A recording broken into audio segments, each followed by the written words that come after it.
नमस्कार, स्वागत है आपका आज के ताजा और बड़ी समाचारों में। तो आइए जानते हैं खबरों को एक एक करके। अगर इससे पहले कि आप हमारे चैनल पर नए हैं तो चैनल को सब्सक्राइब करके ऑल नोटिफिकेशन बिल को जल्दी से दबा दें ताकि आने वाले सभी लेटेस्ट न्यूज की जानकारी मिलती रहे। भारत चीन तनाव को लेकर अब पैंतराबाजी पर उतर आया चीन।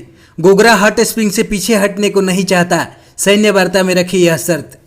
जी हां, आपको बता दें कि पेंगोंग झील सेक्टर पर भारत और चीन के सैनिकों के पीछे हटने की प्रक्रिया इसी साल पूरी हुई है।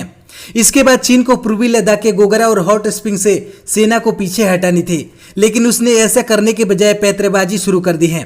पहले चीन ने साफ कहा है कि वह पूर्वी लद्दाख के गोगरा और हॉट स्प्रिंग इलाकों से अपनी सेना को नहीं हटाएगा, और अब उसने कहा कि वह इन इलाकों में विवाद का हल स्थानीय कमांडरों के स्तर पर चाहता है, न कि भारत चीन के बीच चल रही क्राफ्स कमांडर की वार्ता से। आपको बता दें कि अभी तक भारत और चीन के बीच 11 दौर की क्राफ्स कमांडर स्तरीय की वार्ता हो चुके हैं। दोनों सेनाओं के बीच हॉटलाइन के जरिए 12वें दौर की वार्ता की तारीखों पर फैसला किया जाना है, लेकिन चीन की ओर से इसको लेकर कोई पहल नहीं की गई है। वहीं भारत ने भी जवाब में स्पष्ट कर दिया है कि दोनों देशों के बीच द्विपक्षीय रिश्ते सामान्य करने के लिए पूर्वी लद्दाख में सेनाओं का पीछे हटना पहली शर्त है।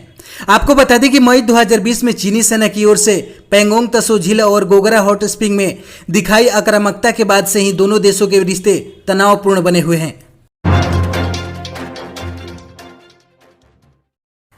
लेबर कोड्स को लागू करने की तैयारी में जुटी केंद्र सरकार, घटेगी कर्मचारियों की इन हैंड सैलरी, पीएफ में होगा इजाफा।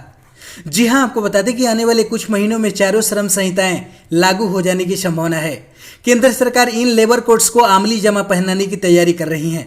इन संहिताओं के लागू होने से कर्मचारियों का इन हैंड सैलरी घट जाएगा, साथ ही कंपनियों को कर्मचारियों के पीएफ फंड में अधिक योगदान करना पड़ेगा। इन कानूनों के लागू होने से कर्मचारियों की बेसिक सैलरी, भत्तों और पीएफ योगदान की गणना में बड़ा बदलाव आएगा। वहीं आपको बता दें कि इन 4 लेबर कोड्स में वेतन मंजूरी संहिता, औद्योगिक संबंधों पर संहिता, काम विशेष से जुड़ी सुरक्षा, स्वास्थ्य एवं कार्यस्थल की दशाओं पर संहिता और सामाजिक व व्यावसायिक सुरक्षा संहिता शामिल है। श्रम मंत्रालय ने इन लेबर कोड्स को नए वित्त वर्ष अर्थात 1 अप्रैल 2021 से लागू करने की परिकल्पना की थी, लेकिन फिर इसे टाल दिया गया, जिससे नियोक्ताओं को नए वेज कोड के अनुसार अपने कर्मचारियों की सैलरी का पुनर्गठन करने के लिए अधिक समय मिल गया।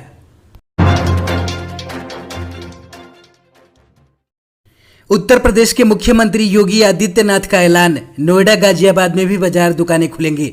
यूपी के अब 71 जिलों में कोरोना कर्फ्यू से छूट। जी हां, आपको बता दें कि उत्तर प्रदेश में लॉकडाउन जैसी पाबंदियों से छूट का दायरा बढ़ाकर अब राज्य के 75 जिलों में से 71 जिलों तक पहुंच गया है। नोएडा, गाजियाबाद, बनारस और मुजफ्फरनगर को भी कोरोना कर्फ्यू से छूट मिल गई है। यूपी सरकार ने 4 और जिलों में सप्ताह में 5 दिन सुबह 7 बजे से शाम 7 बजे तक कोरोना कर्फ्यू में छूट देने का ऐलान किया है। इसके बाद सोमवार यानी 7 जून से वाराणसी, गौतम बुद्ध नगर, मुजफ्फरनगर और गाजियाबाद जिलों में कोरोना कर्फ्यू से छूट शुरू हो जाएगी। अब राज्य के 71 जिले छूट वाली श्रेणी में आ जाएंगे। मुख्यमंत्री योगी आदित्यनाथ ने रविवार को कोरोना प्रबंधन की समीक्षा बैठक के बाद वाराणसी, नोएडा, मुजफ्फरनगर और गाजियाबाद में कोरोना कर्फ्यू से छूट देने के निर्देश दिए हैं। सस्टेनेबल डेवलपमेंट रैंकिंग में पिछड़ा भारत, नेपाल और भूटान से भी पीछे, 1 साल में 2 पायदान नीचे लुढ़का। जी हां, आपको बता दें कि सस्टेनेबल डेवलपमेंट रैंकिंग में भारत 2 पायदान पिछड़ गया है। एक नई रिपोर्ट में कहा गया है कि 2015 में संयुक्त राष्ट्र के 193 सदस्य देशों द्वारा 2030 के एजेंडे के एक हिस्से के रूप में अपनाए गए 17 सतत विकास लक्ष्यों में भारत का रैंक पिछले साल के मुकाबले 2 स्थान फिसलकर 117 पर पहुंच गया है।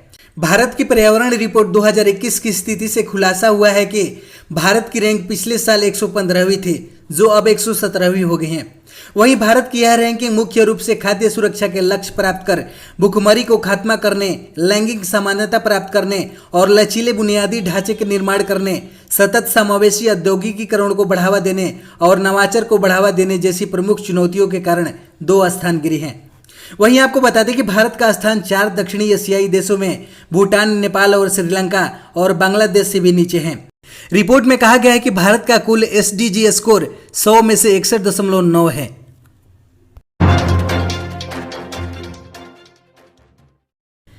मानसून के चलते देश के कई राज्यों में भारी बारिश का अलर्ट जारी। दिल्ली में पारा पहुंचा 40 के पार। जी हां, आपको बता दें कि केरल के बाद मानसून ने शनिवार को महाराष्ट्र में दस्तक दे दी है, जिसके बाद देश के कई राज्यों में भारी बारिश हो रही है। भारतीय मौसम विभाग ने अपने ताजा अपडेट में कहा है कि आज से लेकर अगले 24 घंटों के दौरान यूपी, बिहार और झारखंड में भारी बारिश की आशंका है।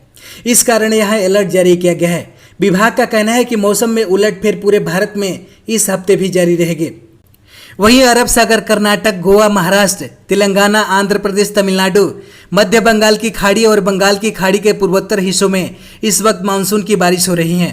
तो वहीं 3 दिनों से Delhi NCR, UP, Karnataka, Andhra Pradesh, Rajasthan, Haryana, MP, Bihar और झारखंड में भारी बारिश की आशंका दिख रही है। इसी वजह से मौसम विभाग ने यहां अलर्ट जारी किया है। तो वहीं हिमाचल प्रदेश, उत्तराखंड, हरियाणा, चंडीगढ़, पश्चिम बंगाल, सिक्किम, ओडिशा, कोंकण, तेलंगाना, रायलसीमा, कर्नाटक, असम, मेघालय, तमिलनाडु, पुदुचेरी, कराईकल, लक्षद्वीप में जमकर बादल बरस सकते हैं।